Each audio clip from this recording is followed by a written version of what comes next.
പുഴക്കരയിൽ തെരച്ചിൽ നേരത്തെ നടത്തിയതാണ് എന്ന് പറഞ്ഞുകൊണ്ടാണ് അവിടേക്ക് മണ്ണ് തള്ളിയത്. പക്ഷേ പുഴക്കരയുടെ അടിയിൽ അല്ലെങ്കിൽ പുഴയിൽ നിന്ന് മണ്ണ് വീണ ഭാഗത്ത് അടിത്തട്ടിലേക്ക് ഇപ്പോൾ നടത്തിയതുപോലെ മെറ്റൽ ഡിറ്റക്ടർ വെച്ചുകൊണ്ടുള്ള പരിശോധനകളൊന്നും ആദ്യഘട്ടത്തിൽ നടന്നിരുന്നില്ല. പ്രാഥമികമായ പരിശോധനകൾ NDRF പൂർത്തിയാക്കിയതിനു ശേഷം അവിടേക്ക് മണ്ണ് നിക്ഷേപിക്കുകയായിരുന്നു.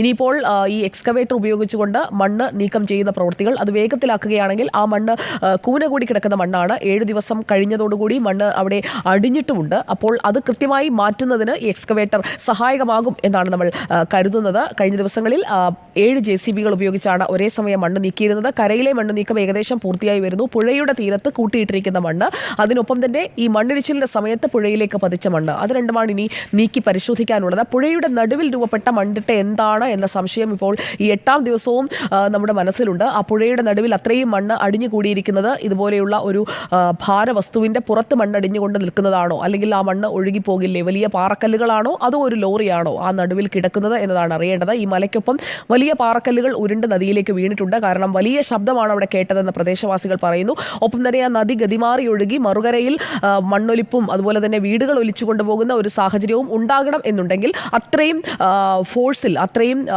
ആഘാതമേൽപ്പിച്ചുകൊണ്ട് വെള്ളം മറുകരയിലേക്ക് കടക്കണം. ദീപക് മലയമ്മ, നമുക്ക് നിർണായകമായ മിനിറ്റുകളാണ് എന്ന് നമ്മൾ സ്വാഭാവികമായും കരുതുന്നു. കാരണം ISRO നൽകിയ ഇമേജ് അത് കൃത്യമായി ഈ മണ്ണ് എങ്ങനെയാണ് വീണതെന്ന് വ്യക്തമാക്കുന്നതാണ്. അതിന്റെ അടിസ്ഥാനത്തിൽ നേവി നടത്തുന്ന പരിശോധനയാണോ ഇപ്പോൾ ലക്ഷ്മണന്റെ ചായക്കട ഇരുന്ന ഭാഗത്തേക്ക് പൂർണ്ണമായും കേന്ദ്രീകരിച്ചിരിക്കുന്നത്?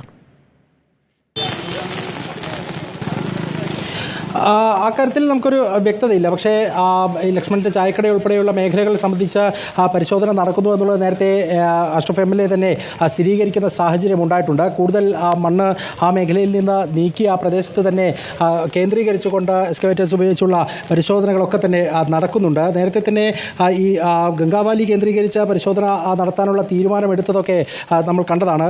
ഏതാണ്ട് 40 മിനിറ്റോളമൊക്കെ ഒരേ സ്ഥലത്ത് തന്നെ തമ്പടിച്ച് പരിശോധന നടത്തുന്നത് കണ്ടു. അങ്ങനെ ഏതെങ്കിലും തരത്തിലുള്ളൊരു സാധ്യതകൾ ഉണ്ടെങ്കിൽ ആ സാധ്യതകളെ പൂർണ്ണമായും കണ്ടെത്താനുള്ള ശ്രമങ്ങൾ ഈ രക്ഷാദൗത്യം നടത്തുന്ന ഉദ്യോഗസ്ഥരുടെ ഭാഗത്ത് നിന്ന് നടക്കുന്നു എന്നുള്ളതാണ്.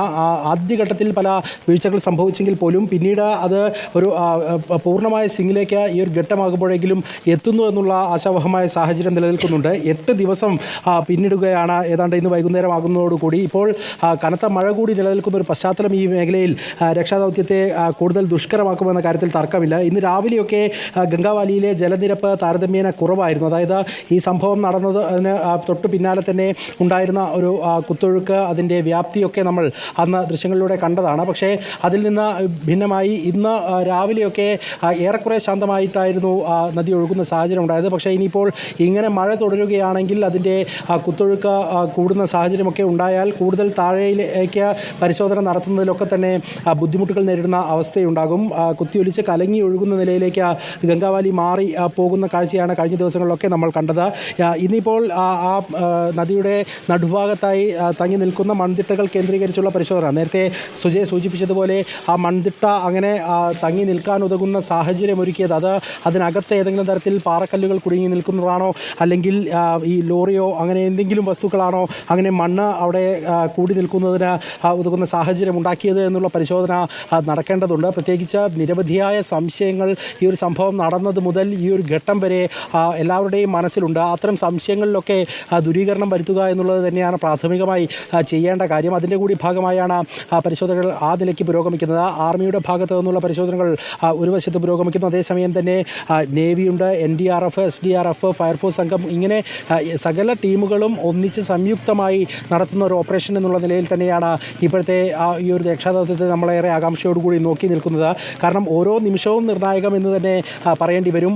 ഓരോ നിമിഷത്തിലും എന്തെങ്കിലും തരത്തിലുള്ള സൂചനകൾ ലഭിക്കുമോ എന്നുള്ളത് മാത്രമാണ് ഒരേ ഒരു നോട്ടമായി ഉള്ളത്. ആദ്യഘട്ടത്തിൽ ഇന്ന് രാവിലെ മലയാളി സന്നദ്ധ പ്രവർത്തകരെ അവിടേക്ക് കടത്തിവിടാത്തതുമായി ബന്ധപ്പെട്ടുകൊണ്ട് ചെറിയ അസ്വാരസ്യങ്ങളൊക്കെ ഉണ്ടായിരുന്നുവെങ്കിൽ പോലും അത് കൃത്യമായി തന്നെ എന്താണ് അതുകൊണ്ട് ഉദ്ദേശിക്കുന്നത് എന്നുള്ളത് ഉദ്യോഗസ്ഥരുൾപ്പെടെ വ്യക്തമാക്കുകയും ചെയ്തു. കാരണം ഒരു സംയുക്ത ഓപ്പറേഷൻ നടത്തേണ്ടതുണ്ട്. ആ ഓപ്പറേഷൻ്റെ സമയത്ത് മറ്റ് സിവിലിയൻസിൻ്റെ ആവശ്യകതയില്ല, ആവശ്യത്തിനുള്ള ഉദ്യോഗസ്ഥരുണ്ട് എന്നുള്ള നിലപാട് അവർ സ്വീകരിക്കുകയായിരുന്നു. അതിന് പിന്നാലെ തന്നെ അർജുൻ്റെ ബന്ധു കൂടിയായിട്ടുള്ള ജിതിനെ ആ മേഖലയിലേക്ക് കടത്തിവിട്ടു. അദ്ദേഹത്തിൻ്റെ ഭാഗത്ത് നിന്ന് കൃത്യമായി അദ്ദേഹം നമ്മൾക്ക് ഉൾപ്പെടെ എന്താണ് അവിടെ നടക്കുന്നതെന്നുള്ള വിവരങ്ങൾ നൽകുന്നുണ്ട്. ഇപ്പോഴും ഗംഗാബാലി നദിയിൽ ഈ നേവി ടീമിൻ്റെ പരിശോധനകൾ നടക്കുന്നുണ്ട് എന്നുള്ളതാണ്. കനത്ത മഴ നിലനിൽക്കെ തന്നെ അത്തരത്തിലുള്ള പരിശോധനകളിൽ നിന്ന് പിന്മാറാതെ തന്നെ അവർ മുന്നോട്ട് പോകുന്നു എന്നുള്ള കാര്യം ജിതിൻ തന്നെ സ്ഥിരീകരിക്കുന്നുണ്ട്. അങ്ങനെ ഒരു നിമിഷം പോലും പാഴാക്കാതെയുള്ള പരിശോധനകൾ നടക്കുന്നുണ്ട്. ഇന്നലെയൊക്കെ അർജുൻ്റെ അമ്മയുടെ അടക്കം പ്രതികരണങ്ങൾ എത്രത്തോളം വൈകാരികമായിരുന്നു എന്നുള്ളത്